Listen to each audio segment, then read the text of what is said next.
Let's look at how we can create a scroll view in Unity which dynamically changes size depending on the amount of objects we put in it. Here I've created a basic scene with a canvas, and there's an image which will be used as the background of our scroll view, and there is also a button. Now this button has a sprite, however it has no function, it doesn't do anything. So on the background of where we want the scroll view to be, we're going to create a new game object. Now we're going to resize this game object to where we want the scroll to occur, so notice how I'm not including the borders of my sprite, I'm only including the background. Next we're going to want to add an image to this, and we're also going to want to add a mask and a scroll rect. Now these three components are very important. On the mask we can uncheck the show mask graphic, this way we will not see the image. Next we're going to rename this object, and we're actually going to call it scroll, as this is of course where our scroll view will be.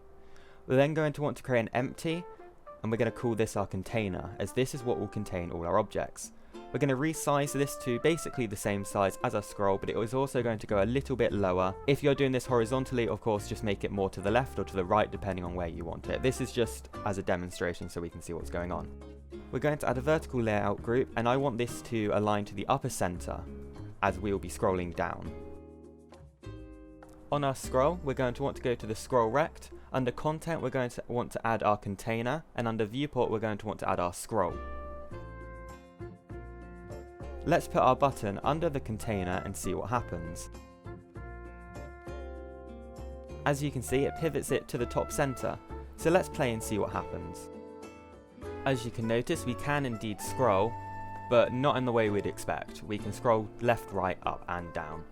So let's go to our scroll, and we want to find the horizontal and vertical checkboxes. As I only want to scroll vertically, I'm going to uncheck horizontal. This will lock our scroll vertically. So let's test that now. If I now try scrolling, you can see it only goes up and down, vertically. If you also notice, with the container we created earlier, we made this go lower than our scroll. If you look carefully, you can see that it perfectly goes to the top. So now let's duplicate our object a bunch and let's see what happens. If I create this button 4 or 5 times and I play the game, you'll notice perfectly they all fit. However, this is not the case in all examples. If I now add a bunch more, you'll see it does perfectly go down. And now if I play the game, you'll see an issue. This is because our container is a fixed size. We need to change this so that it can dynamically change size depending on how many objects we are trying to display. So let's fix that now. We're going to want to go to our container, and we're going to add a content size fitter. We're going to want to go to vertical fit in our case, and we're going to change it to minimum size. Now we want to go to the pivot section, hold Alt and click top center. This means that it will pivot from the top going down. So now if I add more, you can see it adds it to the bottom. If we now play, we can see we can now scroll exactly to the bottom of where our objects are. It has dynamically created this size. We have not done that.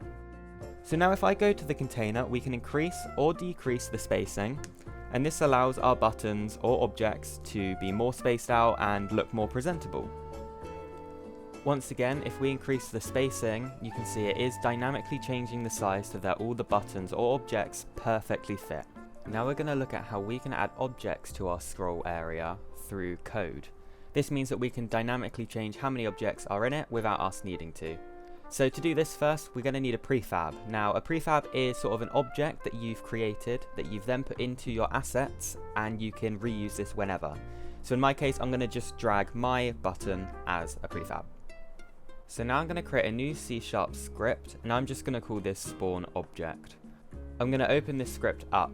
Now we don't need the update function, so I'm going to get rid of that. I'm also going to get rid of this comment from the start function. So now we're going to create 3 private variables. They're going to all use the serialized field keyword, and this essentially means that we can edit them in the inspector as if they were public. However, we're actually going to be using them as private variables.